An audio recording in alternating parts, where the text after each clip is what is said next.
In 2025, someone paid $10 billion for a basketball team, not a tech company, not a skyscraper in Manhattan, not an oil field, a basketball team. And here's the part that nobody talks about. The man who bought it wasn't even sure he was getting a good deal. Stay with me, because by the end of this video, you're going to understand something about money and power that most people spend their entire lives completely missing. Let's start with a number that will bother you. The cheapest NBA team in the league right now, the one in the smallest market with the worst recent record, with no championships in living memory, is worth $4 billion. $4 billion. You're probably thinking, that has to be about basketball. The players, the stars, the ratings, right? Wrong. And I'll prove it to you in about 60 seconds. Here's what almost nobody knows. In 1979, the Portland Trail Blazers sold for $14 million. One championship, decent market, legitimate franchise, $14 million. Today that same franchise is worth $3.4 billion. That is a 24,000% return. The S&P 500, the greatest investment index in American history, returned 10,000% over the same period. A basketball team beat the stock market by a factor of 2.5. And here is the detail that changes everything. The Trail Blazers have won exactly one championship in 46 years. They spent most of that time as a mid-table franchise in a mid-size market. So if this isn't about winning and it isn't about market size, what is it actually about? I'm going to show you 5 answers to that question. And the 5th one is going to change how you see sports, money, and power forever. Answer 1. And this is where it starts to get uncomfortable. In 2024, the NBA signed a media rights deal worth $76 billion, 11 years.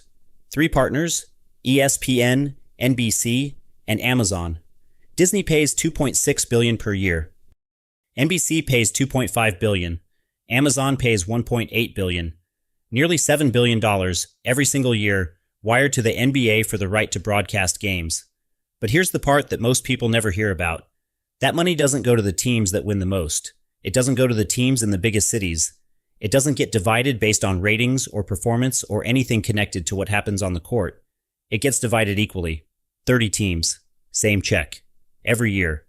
The owner of a team that won 60 games last season and the owner of a team that won 20 games, same check. Owner in New York, owner in Memphis, same check. Which means the moment you purchase an NBA franchise, you are entitled to a guaranteed share of a $76 billion contract automatically before you sell a single ticket. Now you're starting to see it, but the media deal is just the surface. What's underneath it is far more interesting. Here's something that almost nobody outside of finance understands about the NBA. There are 30 teams. There have been 30 teams since 2004. And until just weeks ago, March 25th, 2026, nobody had been allowed to add a new one in over 20 years. Think about what that means in economic terms. The number of billionaires in the United States has grown from roughly 300 in 2000 to over 900 today.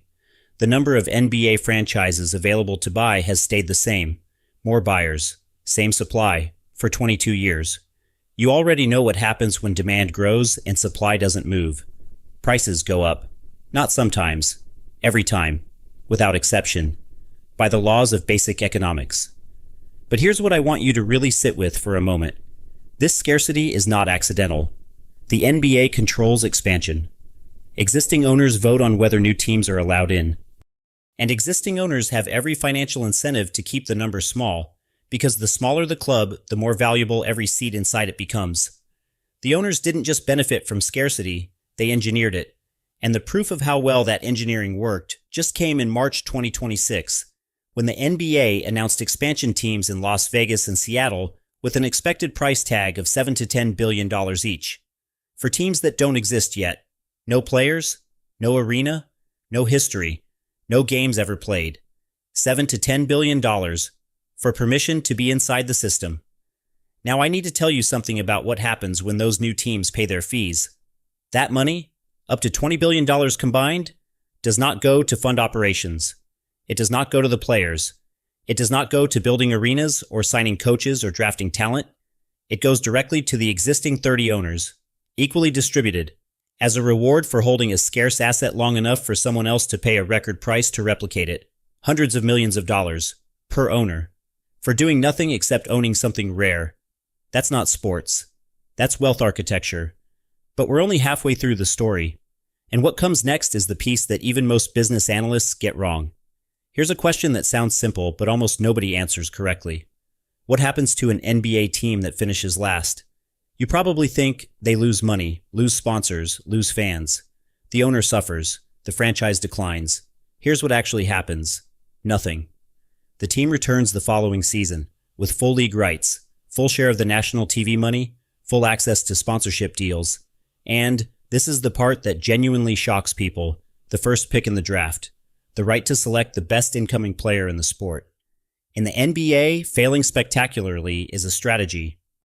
Teams have deliberately lost games, a practice called tanking, specifically to position themselves for a top draft pick that could transform the franchise for the next decade. This exists because the NBA is a closed league. Unlike European soccer, where teams can be relegated to lower divisions for poor performance, every NBA franchise holds a permanent, guaranteed position. There is no demotion. There is no expulsion. There is no catastrophic consequence for losing. The system protects losers, not out of generosity, out of financial design, because an owner whose franchise could collapse in value due to a bad season would be a destabilized asset, and destabilized assets threaten the valuations of everyone around them. So the league protects every owner from failure, because your stability protects my investment and my stability protects yours. 30 owners, 30 protected seats, all rising together. Now let's talk about the mechanism that controls how much of that rising value actually reaches the players. You've heard of the salary cap, but I guarantee you've never heard it explained this way. Most people think the salary cap is about fairness, about stopping rich teams from buying every great player and dominating forever. That's the public explanation. Here's the real one. The salary cap is a profit protection mechanism, engineered into a labor agreement, designed to guarantee owner margins as the business scales. Here's how it works. Players and owners collectively bargain over something called basketball-related income, the total revenue generated by the league each year. Players receive approximately 50%. Owners keep the other 50%. As revenues grow, and they have grown every single year for 3 decades, both sides earn more. But the cap structure ensures that player costs scale proportionally, not exponentially. Owner profitability is locked in by contract. In the 2023 collective bargaining agreement, players won approximately $250 million additional dollars in annual revenue. They celebrated, and they had reason to. It was real money. But here's what they traded for it. They kept the framework, they kept the 50-50 split. They kept the structure that means 50% of a $76 billion media contract goes to 30 ownership groups, year after year, for the next 11 years. The players won the battle. The owners designed the war. And if you think that's the most sophisticated part of this system, wait until you hear what happened in Barcelona in 1992. The summer of 1992, the Olympic Games. For the first time in history, the NBA allowed its professional players to compete at the Olympics. What followed became known simply as the Dream Team. Michael Jordan, Magic Johnson, Larry Bird, Charles Barkley, Patrick Ewing. Arguably the greatest collection of basketball talent ever assembled. They won every game, usually by 40 or 50 points. That part everyone remembers. Here's what nobody talks about. During that summer, the Dream Team played exhibition games across Europe. Crowds who had never seen NBA basketball in person stood outside arenas for hours. Players were mobbed like heads of state. Global media covered every practice, every appearance, every moment. The NBA didn't pay for a single minute of that exposure. It simply happened, because the product was that extraordinary. But David Stern understood exactly what was happening. He had spent years preparing for it. By the time the Dream Team arrived in Barcelona, the NBA already had international broadcast deals in place, international merchandise licensing ready, and a global expansion strategy designed to convert that moment into decades of revenue. Today, the NBA broadcasts in over 200 countries. Over 100 international players compete in the league. The Philippines, France, Nigeria, Australia, Germany, Serbia. The talent pipeline spans 6 continents, and so does the fan base. Every international fan buys merchandise. Every merchandise sale increases brand value. Every increase in brand value increases what corporations pay to be associated with NBA teams. Jersey patches, the small logo on the uniform visible during every broadcast, now generate $20 to $30 million per team per year. Arena naming rights up to $30 million annually. An owner in Sacramento earns global sponsorship income because his franchise participates in a brand network that markets itself across the entire planet, without him spending a dollar to build it. Now I want to give you the numbers that tie all of this together, because the numbers are where the real shock is. In 2010, Joe Lacob paid $450 million for the Golden State Warriors. Other investors passed. The team was struggling. The market wasn't considered elite. By 2025, the Warriors were worth $11.3 billion, 25 times his money, in 15 years, while the S&P 500 returned roughly 350% over the same period. In 2014, Steve Ballmer paid $2 billion for the Los Angeles Clippers. Journalists wrote pieces asking whether he had lost his mind. The Clippers had no championships, no legacy, no marketable history. By 2025, $6.7 billion. No championship. Triple the investment. In 2013, Vivek Ranadive bought the Sacramento Kings for $534 million. The Kings were considered the worst-run franchise in professional sports. Near relocation, no playoffs for years. The deal was widely mocked. By 2025, $3.1 billion. No championship, nearly 6 times his money. And then, in 2025, the Los Angeles Lakers sold for $10 billion. The most expensive sports franchise transaction in American history. You probably think the Lakers sold for $10 billion because of their 16 championships, because of Kobe, Shaq, Magic, Kareem. Here's the truth. The Lakers sold for $10 billion because of what every franchise in this story sold for: a seat inside a closed, scarce, media-backed, globally scaled system designed to appreciate in value regardless of what happens in any game, in any season, in any decade. The championships are real. The legacy is real. But the $10 billion is about the system. So here's the question that should be sitting uncomfortably in the back of your mind right now. If this system is so well designed, if it so reliably produces returns that beat the stock market, protects owners from failure, grows automatically through media deals, and extracts value from a global audience of hundreds of millions, then who exactly built it? And who does it really serve? The owners built it.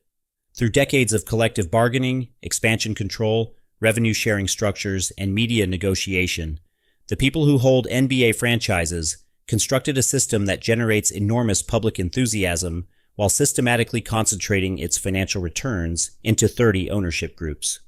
The league serves them first.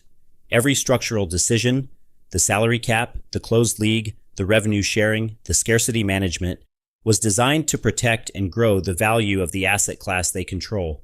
The players participate, they earn millions, in some cases, hundreds of millions. But their earnings are capped as a percentage of a pool that ownership defines, inside a framework that ownership negotiated. And the moment a player's career ends, their leverage ends. No player has ever retired owning the system they spent their career inside. The fans sustain it. Ticket prices have risen every year for 30 years. The cheapest seat in a modern NBA arena costs more than a family dinner. And fans keep buying because the entertainment is worth the price. But every dollar they spend flows into the valuation of assets held by 30 ownership groups. The cities subsidize it. Across America, cities have spent tens of billions in public money-building arenas, providing tax incentives, and developing infrastructure to attract and retain franchises for owners who were already wealthy enough to buy a multi-billion-dollar asset. And here is the twist. Here is the thing I promised you at the beginning. The thing that will change how you see this.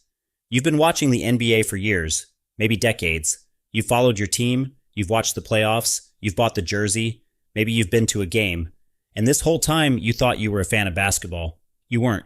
You were a revenue stream. Not because anyone tricked you. The entertainment is real. The passion is real. The community is real. None of that is manufactured. But every moment you spent watching, buying, subscribing, and engaging, you were contributing to the valuation of an asset you will never own, inside a system you were never invited to join. The 30 owners of NBA franchises understood something you were never meant to understand. That sports at this scale is not entertainment with a business attached to it. It is a business with entertainment attached to it. The basketball gets you in the door. The system takes it from there. There are 30 seats at this table. They are worth billions now. They will be worth more in 10 years. The math is structural, not speculative. And the most expensive lesson in American business history, the one that keeps paying for 30 ownership groups year after year, is simply this. The people who understand how systems work don't play inside them, they own them.